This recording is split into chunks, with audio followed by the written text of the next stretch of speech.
du til røg og damp, eller vil du blot have hjælp til at kvitte smøgerne, ja, så er der nu hjælp at hente for de mange smøgtrængende nordjyder. Den elektroniske dampcigaret har for alvor fået fat i rygerne, så meget at den elektroniske cigaret nu har fået sin helt egen butik i Aalborg. Så er der spærmint. Så skal jeg bede. Er vi under de 15, eller? Nej, det ligger nok mellem. Martin Mor Christensen har nok at se til. Det koster 550. Kunderne vælter nemlig ind i hans nystartede butik, Bully Wape i Reberbanesgade. Jeg plejer jo i Prins. Hvad svarer til Prins? Og de har mange spørgsmål til det nye produkt. Det er den her ganske almindelig. Og hvad er det så egentlig for et produkt, folk kommer langvejs fra for at få fingrene i? Elektronisk cigaret, bestående af et par forskellige dele. Den første del og den mest nødvendige del, det er batterier.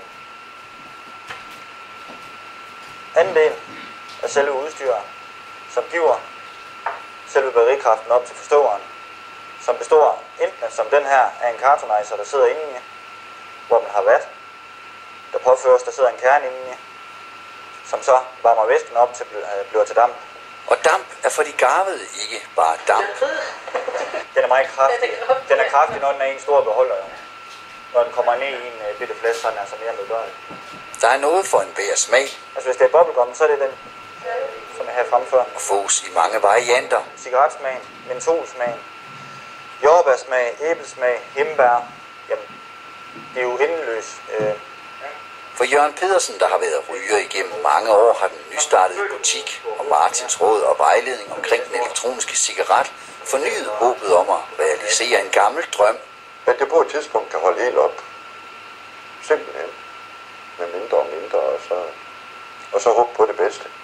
Så sender jeg en mail med kontonummer. Så vil du betale nu, når den kommer ud til dig. Alle tiders. Det er også alt. Søndag sluttede den 3 dage lange havnefest på Havnefronten i Aalborg.